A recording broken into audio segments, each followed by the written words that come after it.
ओशो के विचारों में मन को काबू या कंट्रोल करने की कोशिश करना एक भूल है। ओशो कहते हैं कि आप जिस चीज़ से लड़ेंगे वह और ज़्यादा शक्तिशाली हो जाएगी। उनके प्रवचनों के अनुसार मन को वश में करने के मुख्य सूत्र निम्नलिखित हैं। ओशो कहते हैं कि सदियों से हमें सिखाया गया है कि अपनी इच्छाओं को दबाओ, मन को ज़बरदस्ती रोको, लेकिन दबाया हुआ मन और तेज़ी से बगावत करता है। अगर आप किसी विचार को ज़बरदस्ती रोकने की कोशिश करेंगे तो वही विचार बार बार आएगा। इसलिए मन से लड़ना बंद करें। मन को नियंत्रित करने का ओशो का सबसे प्रमुख तरीका है साक्षी भाव, यानी सिर्फ देखना। अपने भीतर चल रहे विचार, क्रोध या इच्छाओं के साथ बहें नहीं और ना ही उन्हें बुरा मानकर रोकने की कोशिश करें। आप बस एक किनारे खड़े होकर उन्हें वैसे ही देखें जैसे सड़क पर चलती हुई गाड़ियों को देखते हैं। जब आप विचारों के प्रति उदासीन हो जाते हैं तो वे अपने आप कम होने लगते हैं। ओशो के अनुसार मन कोई दुश्मन नहीं है, बल्कि एक अत्यंत कुशल यंत्र है। समस्या तब होती है जब मालिक आप सो जाते हैं और नौकर मालिक मन बैठता है। आपको मन को मारना नहीं है, बल्कि अपनी चेतना को जगाना है। जैसे ही आपकी जागरूकता बढ़ती है, मन अपने आप अपनी सभी जगह पर आ जाता है और शांत हो जाता है। ओशो ने ध्यान की कई विधियां बताई हैं, जैसे डायनेमिक मेडिटेशन, कुंडलिनी ध्यान दी है। उनका मानना था कि सीधे शांत बैठने से मन शांत नहीं होगा, क्योंकि भीतर बहुत ऊर्जा दबी हुई है। पहले शरीर और श्वास के माध्यम से दबी हुई ऊर्जा को बाहर निकालें। इसके बाद जो शांति घटित होगी उसमें मन को काबू करने की जरूरत ही नहीं बचेगी, वह स्वतः ही विलीन हो जाएगा। मन को काबू में करने की कोशिश ही मन का एक खेल है। तुम बस शांत होकर मन के दृष्टा बन जाओ। जो देखा जाता है वह धीरे धीरे गायब हो जाता है। ओशो कहते हैं कि हमारी सबसे बड़ी भूल यह है कि हम खुद को अपने विचारों से जोड़ लेते हैं। अगर मन में कोई बुरा विचार आता है तो हम सोचने लगते हैं कि मैं बुरा हूँ। आपको यह समझना होगा कि विचार आपके भीतर वैसे ही आते जाते हैं जैसे आकाश में बादल। बादल आकाश नहीं है, उसी तरह विचार आप नहीं हैं। जब आप इस दूरी को महसूस करने लगते हैं तो मन का आप पर से नियंत्रण खत्म हो जाता है। मन का स्वभाव या तो अतीत की यादों में भटकना है या भविष्य की चिंताओं में, योजनाएं बनाने में, या मन कभी कभी वर्तमान में नहीं रह सकता। जैसे ही आप पूरी तरह से इस क्षण में आ जाते हैं, चाहे वह आप खाना खा रही हों या चल रही हों या किसी की बात सुन रही हों, मन तुरंत गायब हो जाता है। वर्तमान में मन कोई अस्तित्व नहीं होता। जब हम अपने किसी विचार या भावनाओं जैसे क्रोध या उदासी से लड़ते हैं तो हम उसे और ऊर्जा दे रहे होते हैं। ओशो तथाता की बात करते हैं, अगर क्रोध आया है तो यह मत कहो कि मैं बुरा हूँ, मुझे क्रोध नहीं करना चाहिए, बल्कि स्वीकार करो कि इस क्षण में मेरे भीतर क्रोध है। जब आप लड़ना छोड़ते हैं तो वह ऊर्जा जो लड़ने में नष्ट हो रही थी वह आपकी जागरूकता बन जाती है और क्रोध शांत हो जाता है। एक बार एक व्यक्ति बुद्ध के पास आया और कहा, मेरा मन बहुत अशांत है, दुखी है, इसे कैसे शांत करूं? बुद्ध ने उसे पास के एक झरने से पानी लाने को कहा। वह व्यक्ति गया, लेकिन उसे झरने से अभी अभी कुछ जानवर गुजरे थे, जिससे पानी गंदा और मिट्टी से भर गया था। वह खाली हाथ लौट आया। बुद्ध ने कहा, थोड़ी देर बैठो। आधे घंटे बाद बुद्ध ने उसे फिर भेजा। इस बार मिट्टी नीचे बैठ चुकी थी और पानी बिल्कुल साफ था। बुद्ध ने कहा, मन का भी यही नियम है, जब यह अशांत हो तो इसे जबरदस्ती शांत करने की कोशिश मत करो। बस थोड़े समय के लिए शांत बैठ जाओ, सब कुछ अपने आप ठहर जाएगा। ओशो के अनुसार मन को काबू करने का एकमात्र रास्ता लड़ना नहीं बल्कि जागना है। क्या आप ओशो की विशेष ध्यान विधि के बारे में जानना चाहते हैं जो मन को शांत करने में मदद कर सकें? ओशो कहते हैं कि अगर आप ध्यान से देखेंगे तो पाएंगे कि विचार लगातार नहीं चलते, एक विचार आता है, फिर वह चला जाता है और उसके बाद दूसरा विचार आता है। इन दो विचारों के बीच में एक छोटा सा खाली स्थान होता है। शुरुआत में यह अंतराल बहुत छोटा होता है, शायद 1 सेकंड का हिस्सा, लेकिन जब आप अपना ध्यान उसे खाली स्थान पर ले जाते हैं जहाँ कोई विचार नहीं है, तो वह अंतराल बड़ा होने लगता है। वहीं अंतराल मन में या असली शांति की शुरुआत है। ओशो के अनुसार क्रोध, काम, लोभ या मोह से सब ऊर्जा के ही अलग अलग रूप हैं।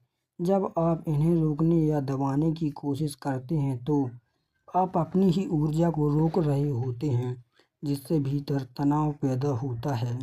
मन को वश में करने का मतलब ऊर्जा को नष्ट करना नहीं है, बल्कि उसे सही दिशा में देना है।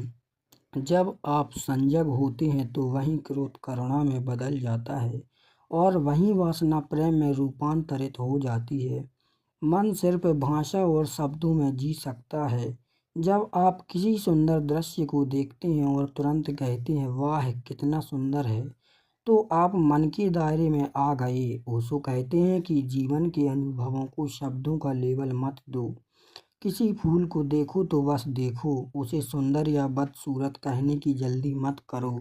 जब शब्द गिर जाते हैं तो मन अपने आप विदा हो जाता है और केवल अस्तित्व बचता है। साधारण तौर पर लोग कंट्रोल करने को अनुशासन समझते हैं, लेकिन ओशो इसे एक तरह की मानसिक गुलामी मानते हैं। उनके अनुसार यह ज़बरदस्ती थोपा जाता है जिसमें आप खुद के ही दुश्मन बन जाते हैं। इसमें हमेशा एक तनाव बना रहता है। यह समझ से आता है, जैसे ही आपकी समझ आता है कि मन केवल एक भ्रम या एक आदत है, आप उससे मुक्त हो जाते हैं।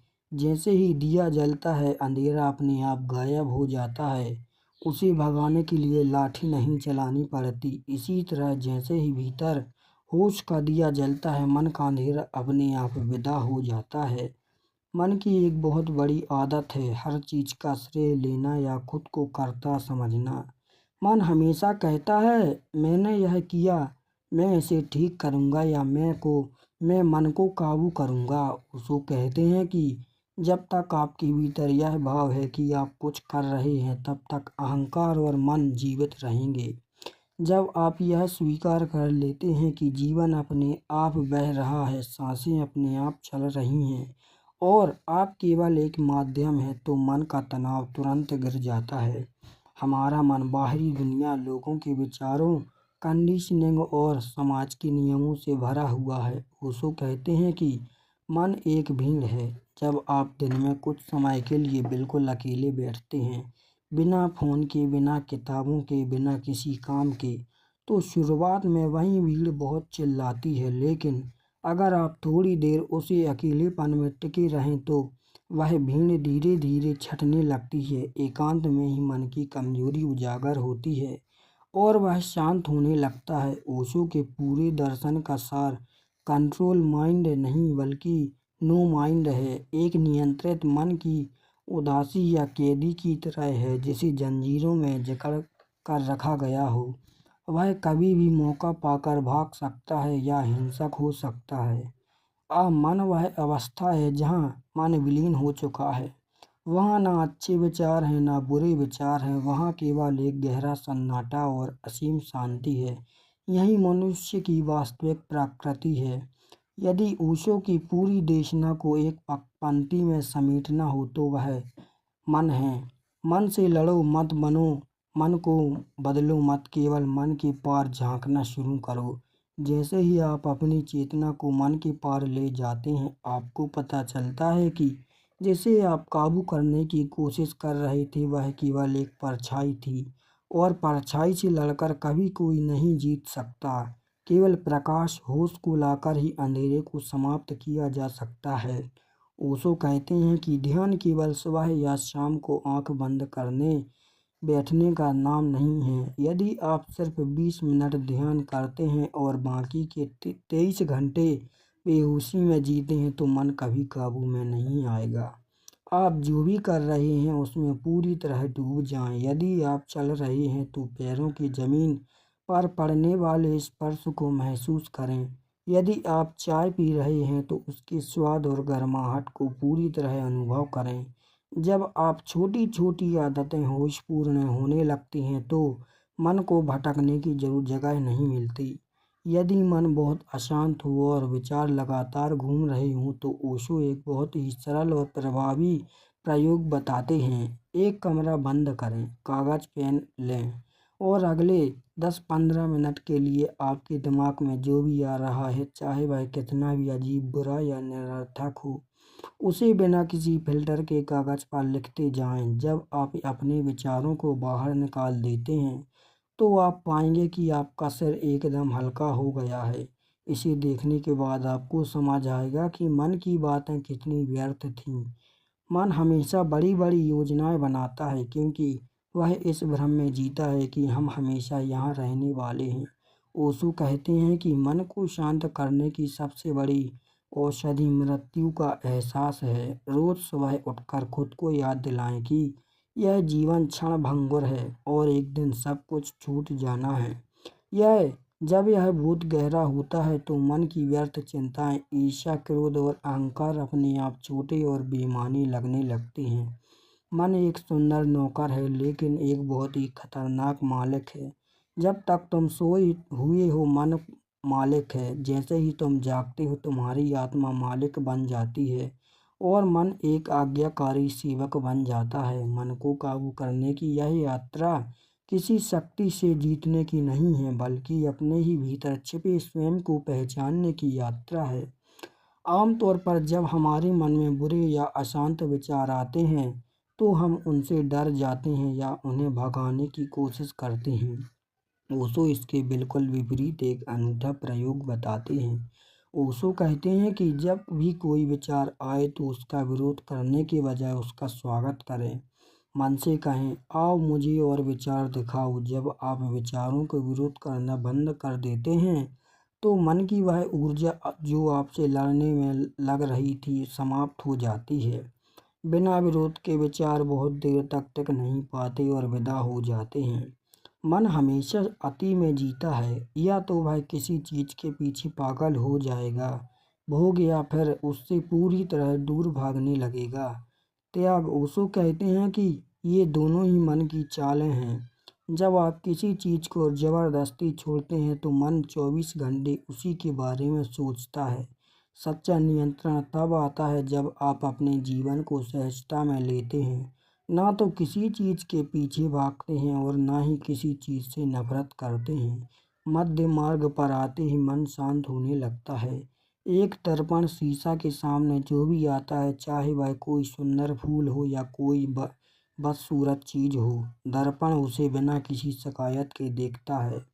जैसे ही वह वस्तु सामने से हटती है, दर्पण फिर से साफ और खाली हो जाता है।